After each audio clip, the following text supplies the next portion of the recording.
Alhamdulillah, wassalatu wassalamu ala rasulillah Sayyidina wa maulana Muhammad ibn Abdillah wa ala alihi wa sahbihi wa man tabi'ahu wa mawala.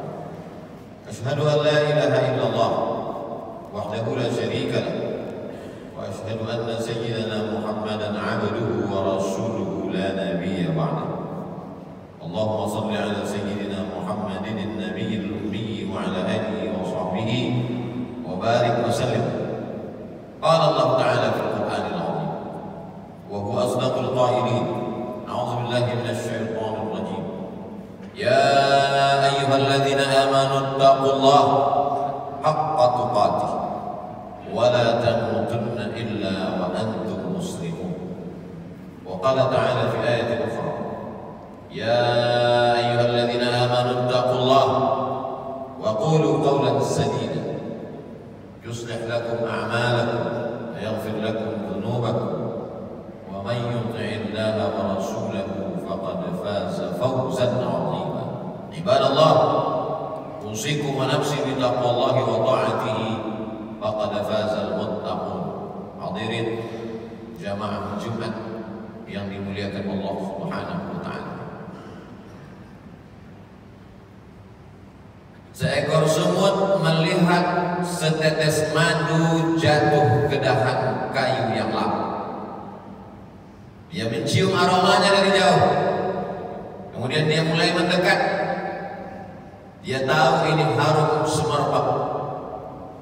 Lalu kemudian dia mulai mencicipi manisnya. Kurang puas, akhirnya lebih mendekat. Akhirnya madu yang kental menarik kakinya satu persatu. Lama-lama kepalanya, akhirnya seluruh badannya masuk ke dalam madu. Mati dalam keinginan hawa nafsu yang tak terbatas. Berawal dari keinginan mencicipi, berakhir dengan kematian yang fatal. Semut-semut yang lain pun datang melakukan perbuatan yang sama, mencicipi, terjerumus, tenggelam, dan mati.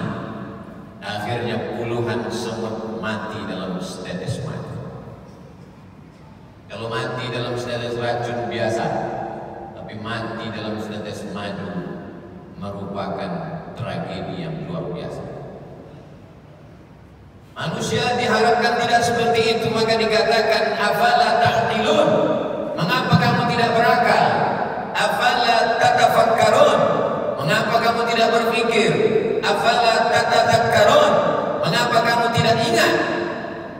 Fadzakir, ingatkan orang lain. Inna fa'atiz dzikra, karena mengingatkan itu bermanfaat. Faqsusil qasasa, ceritakan tentang kisah-kisah mereka yang mati dalam setetes madu. La'allahum yatafakkarun, mudah-mudahan mendengar kisah itu terbuka cakrawala berpikir mereka, sehingga tidak terjerumus dalam lubang yang sama. Hanya keledai bodoh dan dungu yang terperosok dalam lubang yang sama dua kali. Tapi apa mau dikata, malam tak dapat ditolak, untung tak dapat diraih. Kehidupan manusia, sejarah berulang, musim berganti, isi dunia itu ke itu saja. Dulu, ribuan tahun yang silam, ada seorang yang gagah perkasa, 400 tahun berkuasa di atas dunia, dari timur dan barat, di bawah tapak kakinya. Sampai-sampai dia berkata, A'ilahun ghairi, adakah Tuhan selain aku? Dia tidak menantang Tuhan, tapi dia berkata, adakah Tuhan selain aku? Allah menghinakan dia dengan cara yang paling hina. Tiba-tiba kepalanya sakit luar biasa karena seekor nyamuk masuk ke dalam lubang hidungnya. Dia pukulkan kepalanya ke dinding, ke tiang, sakitnya semakin parah. Akhirnya dia ambil palu godam, dia pukul kepalanya. Sakit itu tidak hilang, nyawanya lah yang melayang. Akhirnya dia mati. Namrus namanya, Nebukadnezar kata mereka. Dia tertulis sebagai sejarah manusia yang mati dalam setetes madu kekuasaan. Hari berganti, musim berubah. Perbuatan yang sama diikuti lagi dari belahan dunia. Afrika Utara, Mesir, negeri itu bernama, lagi-lagi menantang. Mana Tuhan? Yudzabihuna abna'ahum, anak laki-laki dia sembelih. Wa yastahyuna nisa'ahum, anak perempuan dia biarkan hidup. Apa yang terjadi? Akhirnya dia pun mati juga dalam setetes madu kekuasaan. Fir'aun dia berkata, hari berganti, musim berubah, manusia tak mengambil pelajaran. Itu juga yang terjadi. Sesungguhnya memang layak dia disebut sebagai manusia. Diambil dari kata nasya, lupa, tak ingat dari mana dia datang. Dia diciptakan mimmaniyyin yumna, dari air yang hina. Setelah itu dia tegak merangkak, lemah, pandangan matanya sejengkal, kakinya bergetar, merangkak dia jatuh, tegak dia sempoyongan. Tapi begitu dia mulai bertenaga, dia angkuh dan sombong, padahal dia hanyalah setumpuk daging busuk yang akan menjadi santapan cacing tanah. Tapi angkuhnya luar biasa. Subhana man yusabbihu bihi ar-ra'du wa bihamdi. Ketika petir menggelegar, manusia berkata, Maha suci Allah, yang planet-planet pun bertasbih mengagungkannya. Malaikat, wa nahnu nusabbihu bihamdika wa nuqaddisu lak. Untuk apa kau ciptakan manusia ya Allah? Kami akan mengagungkanmu, kami akan memuliakanmu, kami akan mensucikanmu. Allah menjawab, inni a'lamu ma la ta'lam. Aku tahu, kamu tak tahu. Biarlah ini menjadi rahasia. Makhluk itu pun diciptakan, makhluk yang amat sombong, angkuh dan luar biasa. Padahal dia hanya kecil, tak punya apa-apa.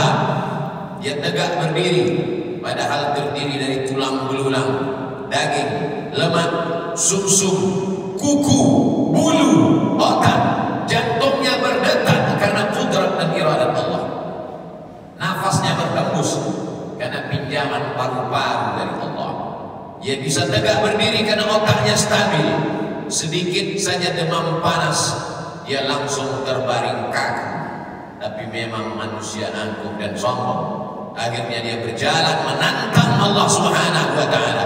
Kalau memang Tuhan itu ada, mana dia? Kenapa dia tidak sanggup untuk membinasakan aku? Inna rahmati sabaqat ghadabi. Sesungguhnya kasih sayang lebih mendahului murka. Azizun, Allah Maha Perkasa. Ghafur, tapi dia juga Maha Pengampun. Dibiarkannya makhluk yang sombong itu berjalan di atas muka buminya, menghirup udara miliknya, menghembuskan napas dengan paru-paru ciptaannya. Lillahi ma fis samawati wa ma fil ardh. Apa yang ada di langit, apa yang ada di bumi, milik Allah, semua dia pinjamkan. Tapi manusia yang angkuh, yang sombong, yang merasa diri besar, takabur, tak pernah sadar akan itu semua. Sampai akhirnya malaikat maut datang mencabut nyawa, ditarik, disentapkan dalam satu tarikan, seperti tebasan pedang di tempat yang sama beratus kali, seperti kambing yang dikuliti hidup-hidup, seperti mata kail pancing ditarik dari kulit yang basah, dengan wajah yang bermacam ragam, ekspresi kesakitan dan penuh penderitaan. Lalu kemudian rohnya keluar dari jasad. Semua malaikat-malaikat mencium bau busuk. Mereka bertanya, siapa dia? Dia adalah fulan, anak fulan, anak fulan. Ibunya menyesal melahirkannya, ayahnya menyesal menjadi ayahnya, datuk nenek moyangnya disebut namanya. Apa mau dikata? Penyesalan tak lagi bermakna. La tufattahu lahum abwabus sama. pintu-pintu langit tak dibukakan menerima rohnya, sampai Allah berkata, tuliskan dia menjadi penghuni sijjin, tempat orang-orang yang durhaka kepada Allah Subhanahu wa ta'ala. Hidupnya singkat, baina sittina wa sab'in, antara 60 tahun 70 tahun, tapi penderitaannya luar biasa. Di alam barzakh 100 tahun, 1000 tahun, sampai malaikat meniupkan sangkakala. Lalu kemudian hari kiamat, barulah kemudian dia bangkit lepas dari azab kubur. An-naru yu'raduna 'alaiha ghuduwwan wa 'ashiyyan. Azab neraka ditampakkan di depan biji matanya pagi, petang, siang dan malam. Itulah mengapa orang beriman diminta sebelum salam berkata, Allahumma inni a'udzubika min azabi jahannam wa min azabil qabr. Jauhkan aku dari azab neraka jahanam, jauhkan aku dari azab kubur. Penderitaan demi penderitaan terus datang silih berganti. Orang yang tak tahu berkata, kita antarkan dia ke tempat peristirahatan. Padahal azab kubur, azab yang pertama, disusul dengan azab mahsyar, disusul dengan titian siratal mustaqim. Puncaknya adalah neraka jahanam. Ketika dia dimasukkan, lalu kemudian malaikat bertanya kepada mereka, alam ya'tikum rusulun? Apakah belum datang rasul? Sudah datang rasul, sudah datang wali-wali Allah, sudah datang pewaris para nabi, tapi kami tak pernah mau mendengar. Lau kunna nasma'u, andai kami mau mendengar, au naqilu, andai kami mau berpikir sedetik saja, pasti kami akan selamat. Fasuhqan li ashabis sa'ir. Apa mau dikata, tulisan sudah ditetapkan. Ketika mereka melihat neraka jahanam menyala, pekikan teriakan azab terdengar di ujung telinga, mereka pun berkata, Rabbana, ya Allah, absarna, biji mata kami sudah melihat azab, wa sami'na, telinga kami sudah mendengar azab, farji'na, kembalikan lagi kami ke dunia, na'mal salihah, kami ingin beramal saleh, inna muqinun, kami yakin, seyakin-yakinnya, tapi penyesalan, air mata darah menetes dari kelopak mata, tak dapat merubah keadaan. Itulah mengapa Allah Subhanahu wa ta'ala masih mengingatkan laki-laki yang balik berakal dalam keadaan sehat walafiat, telinganya wajib mendengar wasiat takwa dari khatib, usikum wa nafsi bi taqwallah. Dengarkanlah, takutlah kepada Allah Subhanahu wa ta'ala.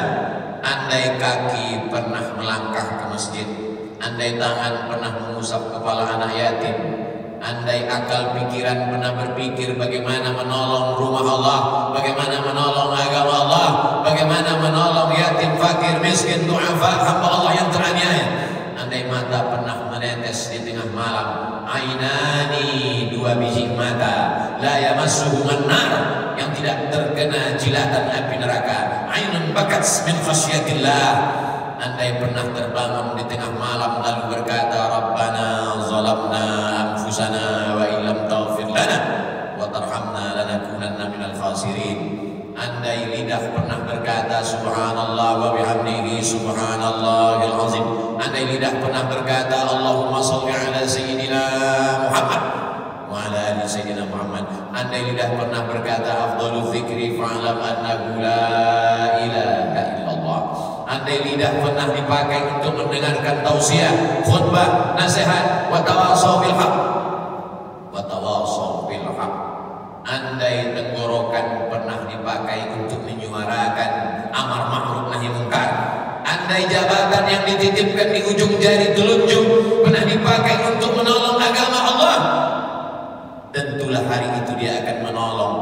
Andai pernah dipakai untuk mewakafkan kitab Allah, Iqra'ul Quran, bacalah Al-Quran, fa innahu ya'ti yaumal qiyamah, dia akan datang pada hari kiamat, syafi'an li ashabi, memberikan syafaat pertolongan kepada orang-orang yang pernah membacanya, mewakafkannya, memberikan jabatannya, hartanya, kuasanya, suaranya, ilmunya untuk mencerahkan hamba Allah di atas muka bumi Allah, menolong agama Allah.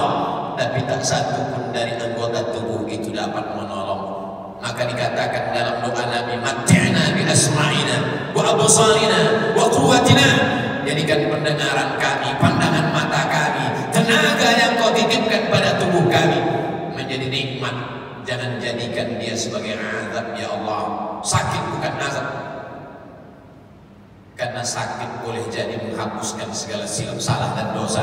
Susah bukan azab.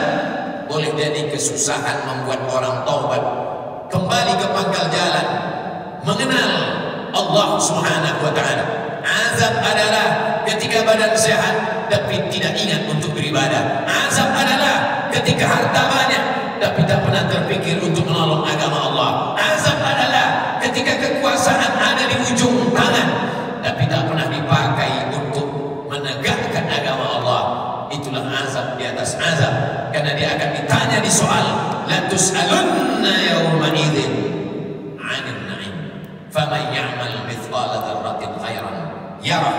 Sebesar ujung tombak, sebesar ujung mata pisau, sebesar ujung rambut, sebesar tapak kaki semut yang hitam di atas batu yang legam di tengah malam akan dituntut di hadapan Allah Subhanahu wa ta'ala. Siapa yang membela saat itu? Yauma yafirrul mar'u min akhihi. Saudara kandung pun akan lari. Wa ummihi, ibu kandung. Wa abihi, ayah kandung. Wa sahibatihi, istri lari dari suami, suami lari dari istri. Wa bani, anak-anak dibesarkan, disekolahkan, dikandung 9 bulan 10 hari, disusukan 2 tahun. Kaki jadi kepala, kepala menjadi kaki, untuk membesarkannya, untuk menyekolahkannya. Tapi ketika menghadap Allah, mereka pun tak dapat menolong.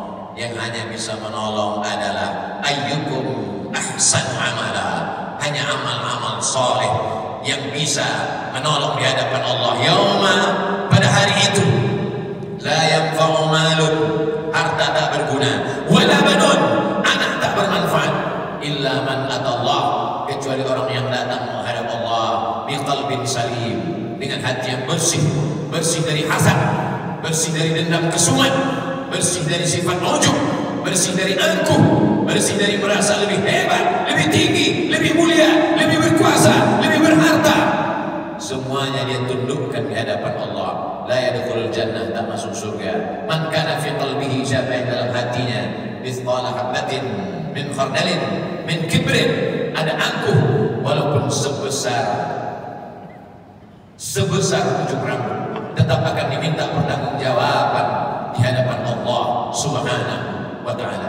Jamaah-jamaah yang dimuliakan Allah Subhanahu wa ta'ala, hari berganti, musim berubah, waktu yang sudah ditentukan sampai dalam hitungan detik.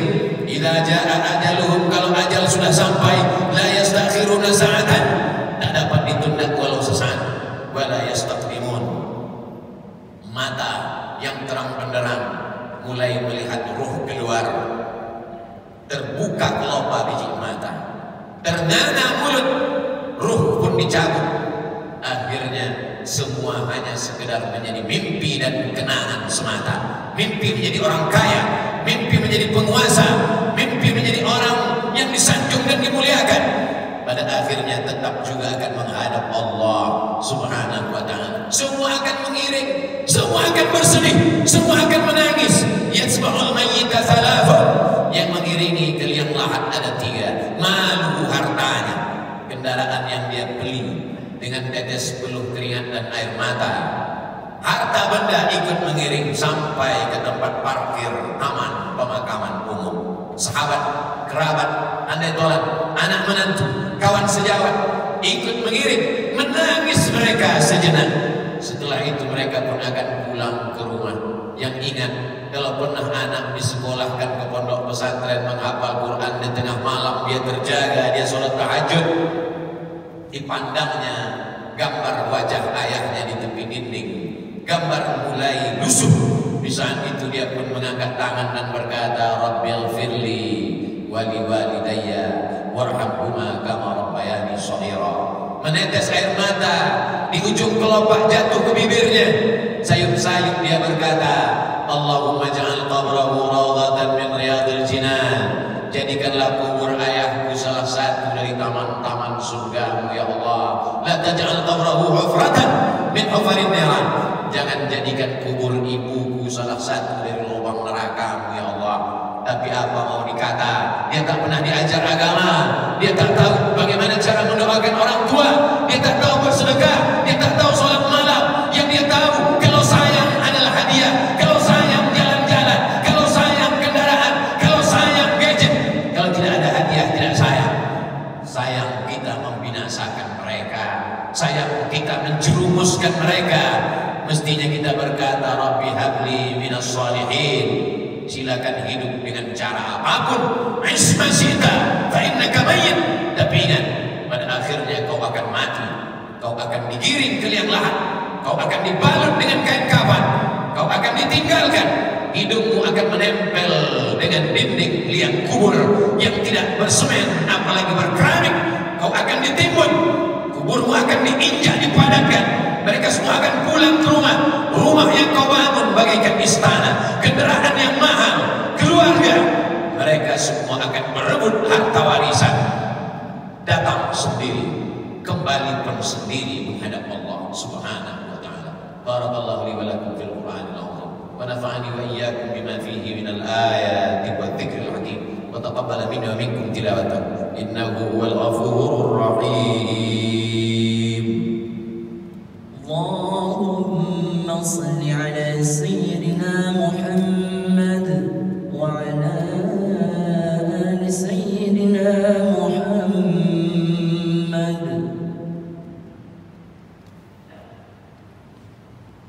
Alhamdulillah alladzi bi ni'matihi tatimmu shalihat. Wassalatu wassalamu ala sayyidis sadat wa ala alihi wa ashabihi ahli al-fadail wal karamat. أشهد أن لا إله إلا الله وحده لا شريك له وأشهد أن سيدنا محمدا عبده ورسوله وصفيه من خلقه وخليله أدى الأمانة وبلغ الرسالة ونصح للأمة وتركنا على المحجة البيضاء ليلها كنهارها لا يزيغ عنها إلا هالك. اللهم صل على سيدنا محمد النبي الأمي وعلى آله وصحبه وبارك وسلم. قال الله تبارك وتعالى في كتابه العزيز: أعوذ بالله من الشيطان الرجيم. بسم الله الرحمن الرحيم. والعصر إن الإنسان لفي خسر إلا الذين آمنوا وعملوا الصالحات وتواصوا بالحق وتواصوا بالصبر. وقال تعالى في آية أخرى: إن الله وملائكته يصلون على النبي يا أيها الذين آمنوا صلوا عليه وسلموا تسليما. اللهم اغفر للمسلمين والمسلمات والمؤمنين والمؤمنات الأحياء منهم والأموات برحمتك يا أرحم الراحمين. اللهم أعز الإسلام والمسلمين واخذل الكفرة والمشركين ودمر أعداءك أعداء الدين. اللهم انصر إخواننا المجاهدين المستضعفين في فلسطين وفي روهينيا وفي كل مكان من مشارق الأرض إلى مغاربها.